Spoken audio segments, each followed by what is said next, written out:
Some things seem good on paper, but when you take it apart and start thinking about it, it actually horrifies me. And what I'm thinking about particularly this time is the proposed legislation that lawmakers are mulling over at the moment. So there's two aspects to legislation that is going to affect our ability to repair our cars and keep our cars on the road. And particularly if we have an older car, which will be deemed anything to be 15 years or older.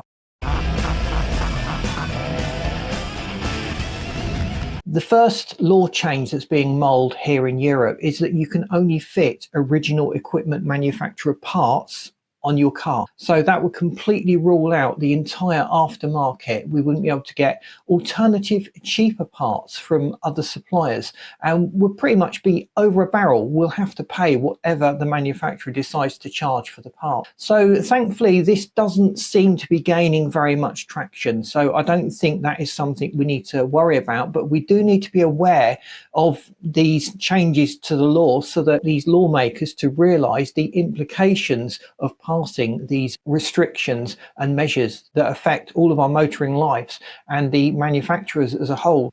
The second one, though, that really does have me worried, and it is something that is still being debated, but it's the idea of a residual vehicle. So if the repair cost of the vehicle is deemed excessive, it will become illegal to repair that car. So we might think this is quite normal. If your car was written off in an accident and needed major work and that cost exceeded the market value of the car, you would write the car off and scrap it. But when you start dissecting this, the words used to define what they're thinking about as excessive repairs could include major components, replacement engines, replacement gearboxes, welding on the chassis, or other significant repairs that come to quite a significant cost. So what is a residual car? Well, it's any car that's deemed to be over 15 years old and the cost of repairs is excessive considering the value of the car. So we might think that we have a classic car and this doesn't apply to us. It will. They really do not want us to keep older cars running on the roads. This move towards net zero requires that everyone be driving electric vehicles or some other miracle fuel that's going to pop in. But the reality is that this isn't what motorists want. This isn't what people watching this channel want.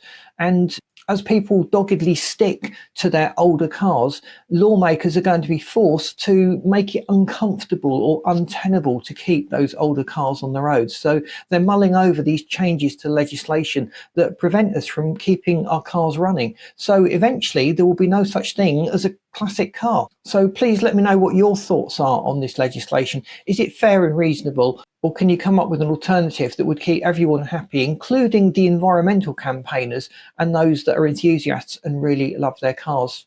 Personally, I can't see a problem with putting a more modern, economical engine into an older vehicle. If we had a 20, 30-year-old car, we added a modern fuel injection system engine that was much more efficient, that, in my book, has got to be a win.